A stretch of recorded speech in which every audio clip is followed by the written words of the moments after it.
magandang mainit na tanghali mga kaibay. Okay. Shout out sa inyo lahat. Okay, sana ligtas ang lahat dahil sa sobrang init. Kaya ang topic natin is nag-iinit din, no? Ang usapan natin guys is eto. May tanong ang ating balit na subscriber. Ang tanong niya, nasuksukan daw ng piso ng bata yung etong charger plug niya. Woo! Isang umuusok at umiinit na balita. Yan, no? Na tanong. Okay guys, marami na tayo na encounter na ganyan, kaso hindi ko nga po yan sinasama sa vlog ko. Ayan, no? Eto guys, connection pala yan guys ng pag magcha-charge kayo. Ayan siya. Ito yung connection niya ng negative, positive. Okay, no? Ayan. Pero kung sabi nga ni Mr. Christian Bote, nagtanong sa akin kung anong dapat niyang gawin. Unang-una guys, pag ganyan na nangyari, nasuksukan ng anak nila yung charger plug ng piso, unang-una gagawin nyo is tanungin muna yung bata. Kasi posible at pati yung kamay ng bata yan mangingitim gawa nung nag-short, no? Ganito nga pala itsura niyan guys pag nag-short. Eto. Ayan. Eto, nag-short na rin to. Ayan guys, makita ko lang. Ito yung itsura niyan, no? Pero dapat ganyan siya, takip.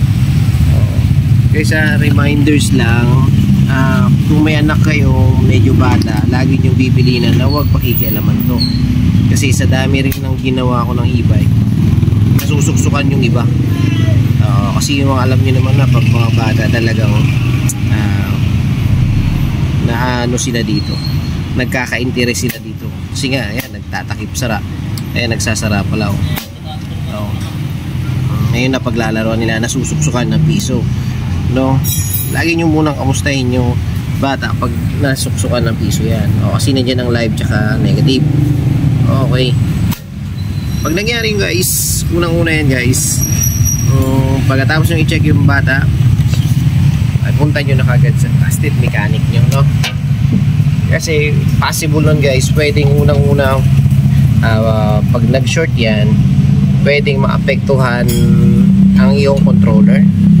Una, ito.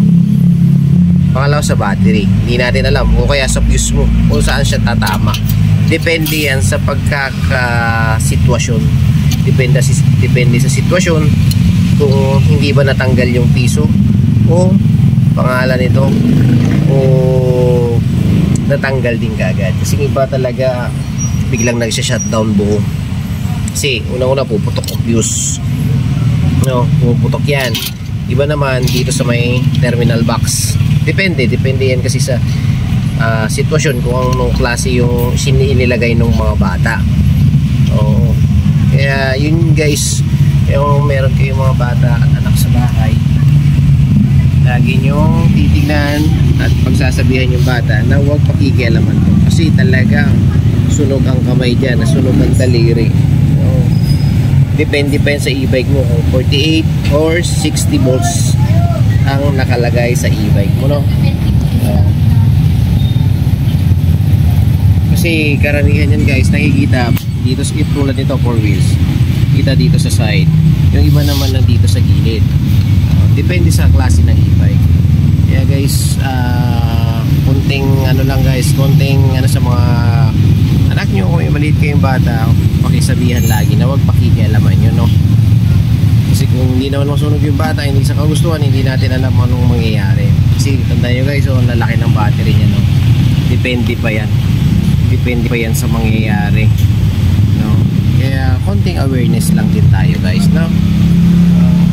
Kaya Sir Christian Bote, yung tanong mo kung anong dapat gawin, unang-una, kaya tulad nito nangyari dito, check mo muna kagad yung anak mo kung okay lang.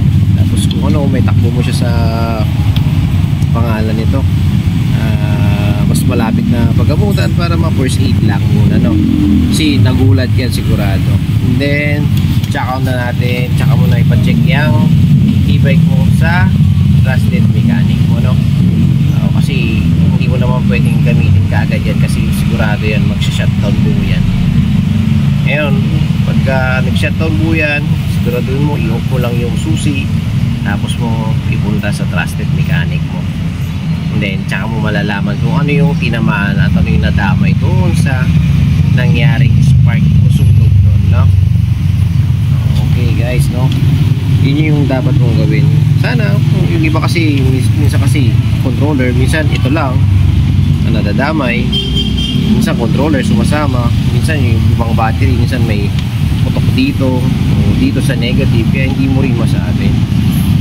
So guys, okay, sana nakatulong yung sagot ko, Mr. Christian Bote, sa tanong mo. Shoutout tayo at sa buong pamilya mo. Shoutout nga pala dyan sa mga taga Puso Rubio, no? Okay, yan guys. Okay, sana nakatulong at yung sagot ko sa iyo, please Mr. Christian, ride safe, power, peace out.